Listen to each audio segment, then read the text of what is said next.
Welcome to Comics Recollected for November of 1983. This is Siskoid of Siskoid's Blog of Geekery, and we're going back 20 years. 20 years to the old spinner racks and pharmacies where I bought my first comics to see what I bought, collected, and read on that month. I seem to have bought an unusually large number of comics for that era, so let's get right into it. The first one in order of publication is XMen and the Micronauts number 2, a mini-series that had really cool art by Jackson Guise, story by Bill Mantlo and Chris Claremont, and as you can see from the cover, this could have been just a silly conceit of the cover, but it actually happens inside that the Micronauts are bigger than the X-Men and dressed in the old original X-Men uniforms. So this actually happens in the issue, X-Nauts versus Micromen, as it says. So this miniseries is really funky, and it's showing off, I think, Bill Mantlo's abilities for creating crazy comics. This is odd, but according to Mike's Incredible World of Comics, where I am getting this publication data, there seems to be like the X-Men and the Micronauts number 3 came out on the same month. So one at the beginning of the month and the other at the end of the month. And I don't know if it's for that reason or what happened, but I never found that issue, never saw that issue, and that's a problem that old-time collectors from newsstands.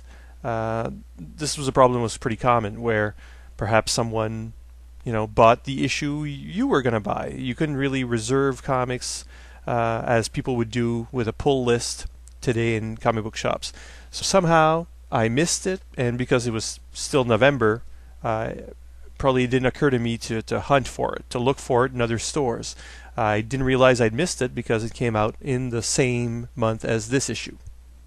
So I'm still picking up DC Comics Presents on occasion whenever I think the team-up is worthy.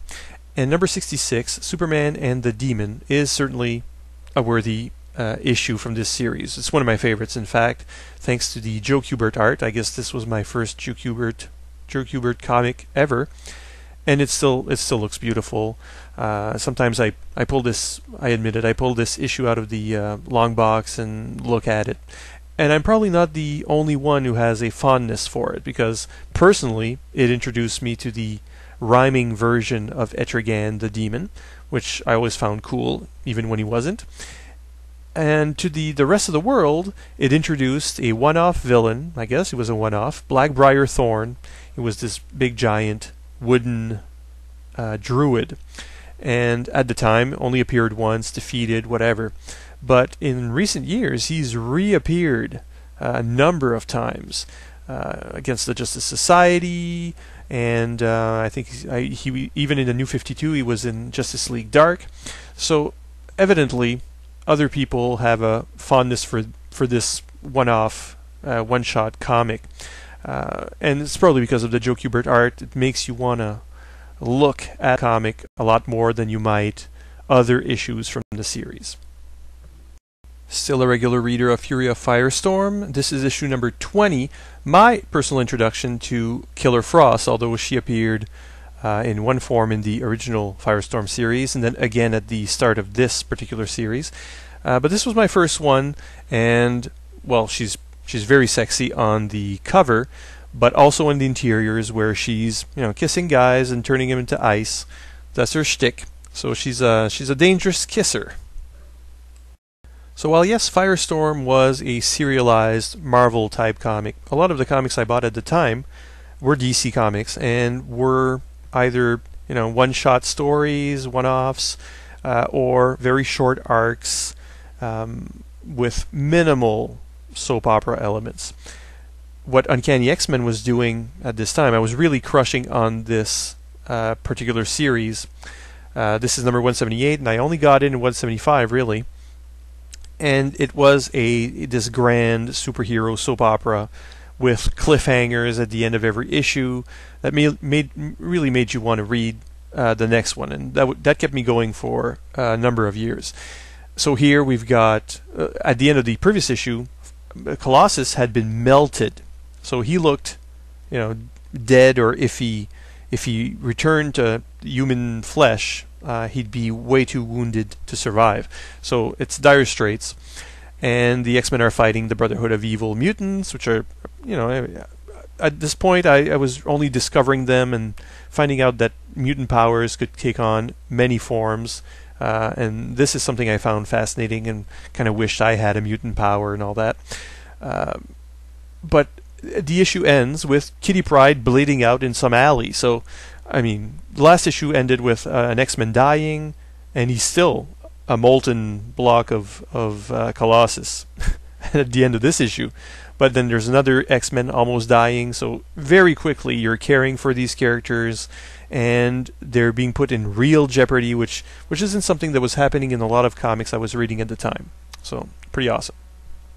Superman number 392, a random issue of a Superman comic. I bought a lot of them back then: Superman Action, World's Finest, DC Comics Presents, Superboy. None of them very religiously, but and I don't even remember Superman being a particular favorite. I bought a lot of Superman comics, maybe because there were a lot. But here, I'm pretty sure it's Vartox's presence on the cover that interested me, intrigued me. I was always looking for new superheroes, and here was this disco god or porn god, I don't know, with the mustache. Not that I would have thought of him that way back then. It's also got Lana Lang, who was a character I'd come to fancy, I suppose. She was always more sophisticated and a little sexier than Lois was in the comics back then. Here she is. Suppose you could call it a sexy pose. It's not the greatest of positions. Although in the comic interior, I was looking at it for this exercise, and it's a lot worse. I can't believe my adolescent self didn't register it so that I'd remember it today. But the skirt is, it's total upskirt, a granny panty moment, extended moment. I'm gonna put the picture up on the blog because I just can't believe I didn't remember it. So extreme it was.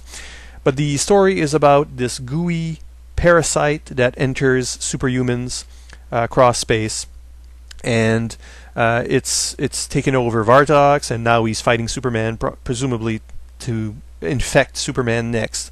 So it's leaving a lot of superhuman corpses in its wake, and this said something about the DC universe, how big it was, that it had superheroes on other planets, and these heroes were total unknowns. So there's a huge universe of superheroic possibility, and that spoke to me. Although obviously the characters aren't particularly interesting. All those one-off superheroes, they're basically humanoids with different colored skin and costumes.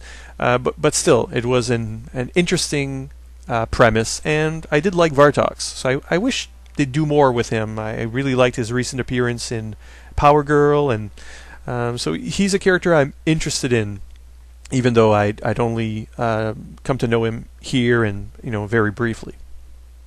If you're a regular reader of Siskoid's Blog of Geekery, especially during Christmas time or summer vacation, you'll already know that Batman and the Outsiders has a special place in my darkest of hearts. It's the comic I make fun of. It's the comic I think is awful, and take pleasure in showing.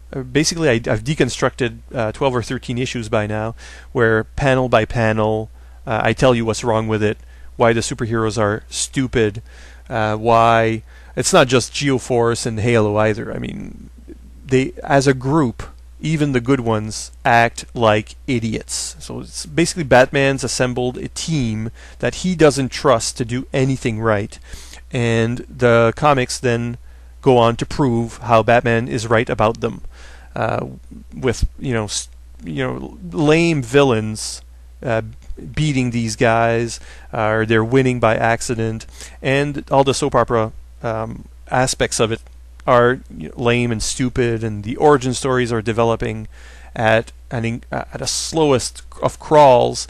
I think where I'm up to on the blog, we don't even know Halo's some sort of zombie yet, so we don't know anything. And this isn't where it all started. I can't say that, because number 7 is the first issue I ever bought and the last issue I ever bought until I started doing the blog and looking for those issues. Really, it's the Showcase Presents of The Outsiders that took me in that direction. But I had to justify my purchase of that trade paperback, basically. But number 7 is actually one of the better issues, and I've said so on the blog as well, where there's a lot of cool katana action, and the heroes the artwork is actually good. Jim Aparo is usually good, but he does have some weird quirks that I like to make fun of. But this issue has actually good art, good action, and it's still got its Outsiders problems. Mainly, it's about the Outsiders, but it's actually a better issue than most. So, and somehow I didn't buy any others. I know why I bought it. I bought it because it was an action, well, not an action shot, but a cover. The cover had all the heroes on the cover. That's it. All new heroes. I don't know who these guys are. I'm interested in learning about new superheroes. I'm still at that point in the game. And here's a team. So that looks like a one-off issue, even though it was a part 2 of a story. And I just got it. And it wasn't too bad, and yet I didn't buy the next issue or any other issues of the run. So I guess it failed in that particular analysis. I was tempted to stop reading New Adventures of Superboy with number 49 when the Dial H for Hero backup ended. I was really only reading it for that. But they surprised me by making number 50, the double-sized anniversary issue, all about the H-dials. It showed the one H-dial in the future, in the Legion of Superheroes' time frame, being stolen from a museum, and that villain traveling back in time to Superboy's day, and becoming various villains. I guess he could use the dial to dial V for villain, and then he even transformed Superboy's supporting cast into villains as well. So they got a chance to, Lana and the others, Pete and the others, got a chance to become not superheroes, but supervillains that fought Superboy. So it was a dial story. It didn't have Chris and Vicky or Nick or even Robbie, but it was still about the dials, and so I stuck with it for that one more issue, and then I stopped. I never got another issue of New Adventures of Superboy. The official handbook of the Marvel Universe, number 14, it's part 2 of the Book of the Dead and Inactive. Everything from Marvel Boy to Zurus. Well, this is not only the first issue of Marvel Universe I ever bought, but also the first encyclopedic comic that I ever bought, and this changed my life. It really did. And I was kind of sorry that I was getting in so late in the run. I mean, there's only one more issue, and it was about equipment, and it was pretty cool too. But and this told me a lot about characters that were really no longer in the Marvel Universe. So kind of a weird experience. But I was so interested in finding out about these universes, the Marvel Universe, the DC Universe, and all their complexities, that a book like this was a godsend. And I can't believe I never saw the previous issues on the racks. I even remember where I got it. It was that particular pharmacy. And I'd never seen the original, the other issues of it. But still, I mean, it's a dense read, obviously. These weren't like Who's Who, which I do talk a lot about on the blog. They had the scripts were a lot more dense, and through dead characters, you did still learn about living ones. So I already knew Phoenix because she was actually mentioned and featured in the X-Men comics, the early X-Men comics I bought. But all the others were pretty much, new to me, and the way they intersected with other Marvel characters told me a lot about the Marvel Universe. Obviously, I would be getting the deluxe version when it came out, and Who's Who over at DC. And it ends like most months have ended throughout this process, with World's Finest Comics. This is issue 300, anniversary issue, double-sized issue. It's got the Outsiders again. It's got the Justice League of America. It's got the Teen Titans with actual George Perez artwork. But you know what? It's still about the Pantheon. It's the ending of that big arc that's been running through the last 6 months of the comic. It's thoroughly uninteresting, or at least I felt it was, because, and I can't tell you more about the issue because I traded it away. There was a student in my class who had older Marvel comics from the 70s, which were a lot more interesting to me, and he liked Superman, Batman. He wanted those comics. Well, here you go, and in exchange, I took a whole bucket load of Marvels, which I still plan to do a whole episode on. And so ends another month. If you'd like to share what you bought on that particular month, or just generally what you bought in your early days of comic book buying and reading, regardless of year or month, please don't be shy. Leave a message under the video or on the blog itself. It's always appreciated. And if you'd like to learn more about these particular comics, when I've written some articles about them, you'll find the links just below.